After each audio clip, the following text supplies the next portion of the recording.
рухын. Атсаң да шапсаң да сындыра алмайсың. Ассалаумағалейкум құрметті көрермендер.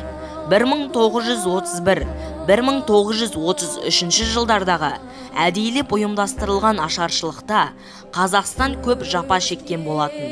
Алайда біз бүгін бұл ашаршылық қазаққа қалай келгенін және осы ашаршылықтан қанша адам қырылғанын айтатын боламыз. Ал сіз осы видеоны өз достарыңызға жіберуді ұмытпаңыз.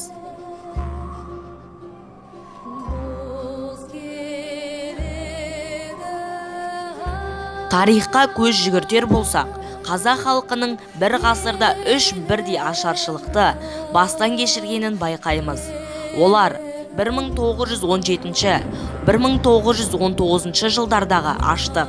Бұл аштық 1.500.000 адамды алып кеткен болатын.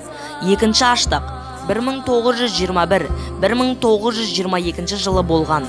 Ал үшінші алапат аштық 1932-33 жылы болды.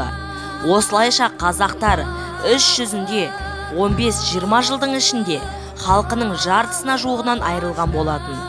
Біз үшін ашаршылықтың зардабы өте ауыр тиді. Ғалымдар қазақ халқының дамуын 110 жылға кейін шегергенін айтады. Сонымен қатар көп адамдардың айтуы бойынша, егер ашаршылық болмағанда, біз қазір 45-50 миллион адам болып отырар едік дейді.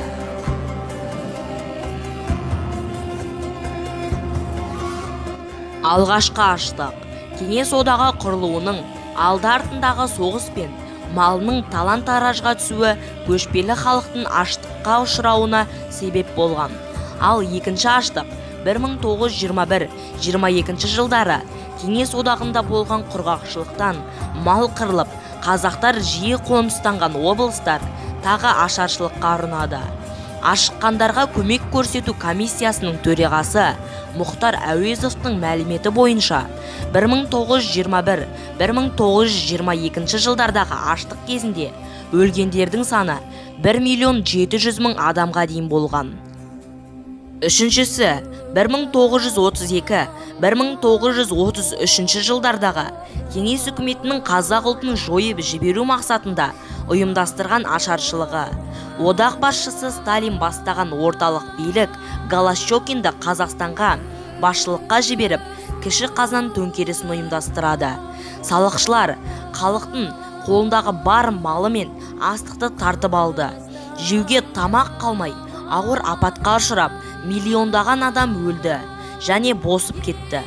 Үкімет босқан халыққа көмек берудің орнына қырылуына жол берді. Тіпті емдеуге де тыйым салды. Осылайша қазақ халқының 60-80% жойылып кетті.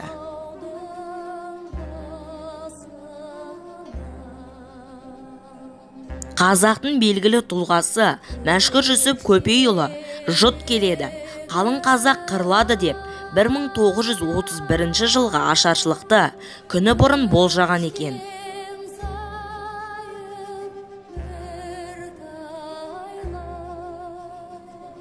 Достар, осымен біздің видеомыз аяқталды.